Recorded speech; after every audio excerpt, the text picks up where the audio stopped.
Hello అండి, welcome to my channel. నేను మీ సునీత సుబ్రహ్మణ్యం. ఇప్పటిదాకా నా ఛానల్ని సబ్స్క్రైబ్ చేసుకొని ఎవరెవరైనా ఉంటే ప్లీజ్ సబ్స్క్రైబ్ చేసుకోండి. పక్కనే ఉన్న బెల్ ఐకాన్ని క్లిక్ చేస్తే నేను వీడియో పెట్టగానే మీకు నోటిఫికేషన్ వస్తుంది. ఈరోజు నేను మీకు సింపుల్గా ఇంట్లో ఉండే ఇంగ్రీడియంట్స్తోనే రొయ్యలు వేపుడు ఎలా చేసుకోవాలో చూపిస్తాను. ముందుగా దీనికి కావాల్సిన ఇంగ్రీడియంట్స్ చూసేద్దాం.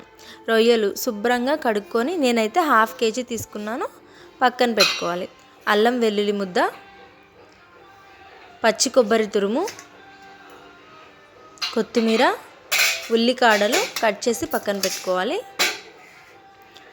చిన్న మీడియం సైజ్ ఒక ఉల్లిపాయ ఇట్లా కోసుకొని పక్కన పెట్టుకోవాలి. ఒక బిర్యానీ ఆకు, ఒక అనాస పువ్వు, 3 యాలకులు, కొంచెం చెక్క. నేను చేసే టైంకి లవంగాలు లేవు, మీరు లవంగాలు కూడా వేసుకోండి.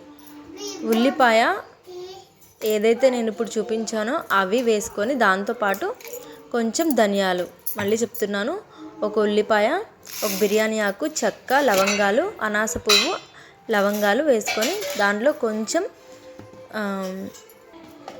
ధనియాలు, జీలకర్ర వేసుకొని ఇలా గ్రైండ్ చేసి పక్కన పెట్టుకోవాలండి మెత్తగా.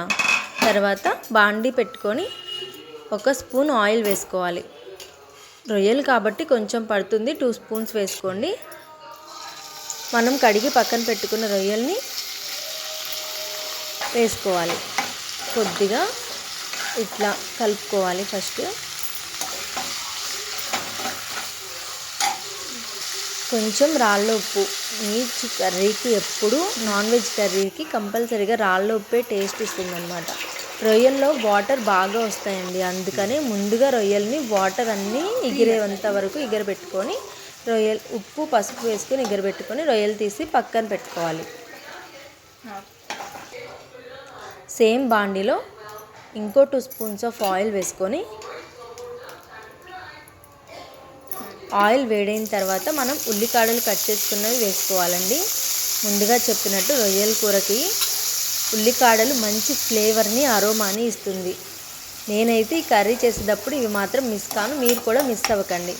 పచ్చిమిర్చి చీలికలు, మనం ముందుగా వాటర్ అన్నీ ఎగించుకున్న రొయ్యలు వేసి బాగా వేయించుకోవాలి. ఇట్లా ఆయిల్ సపరేట్ అయ్యేంత వరకు వేయించుకున్న తర్వాత కొంచెం అల్లం వెల్లుల్లి ముద్ద వేసి కలుపుకోవాలి.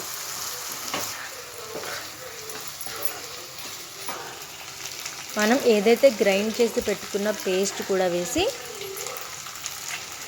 కలుపుకోవాలండి. దీనికి వాటర్ అవసరం లేదు, రోస్ట్ కాబట్టి బాగా ఫ్రై చేసుకోవాలండి. ఇట్లాగే కలుపుకుంటూ ఉండాలి. నేను నాన్ స్టిక్ పెట్టుకున్నాను కాబట్టి అడుగు అంటదు, బట్ నాన్ స్టిక్ పెట్టుకోకపోతే మాత్రం అడుగు అంటుతుంది, కాబట్టి కలుపుకుంటూ ఉండాలి.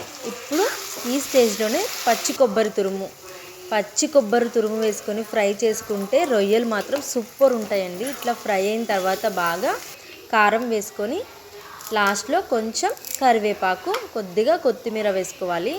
అంతే, రొయ్యలు వేపుడు రెడీ అండి. సర్వింగ్ బౌల్లోకి తీసుకొని సర్వ్ చేసుకోవడమే. నేను ఇన్స్టెంట్ మసాలాలు కానీ బయట మసాలాలు కానీ ఏం వాడలేదు, అప్పటికప్పుడు అన్నీ రుబ్బుకున్నవి వేసుకున్నాను. ఇలా ట్రై చేస్తే ఖచ్చితంగా మీకు కానీ మీ పిల్లలకు కానీ నచ్చుతుందండి. ఈ స్టైల్లో ట్రై చేసి ఎలా ఉందో కమెంట్ చేయండి. Until then stay tune to Sunitha Subrahmanyam. Bye bye. Please subscribe.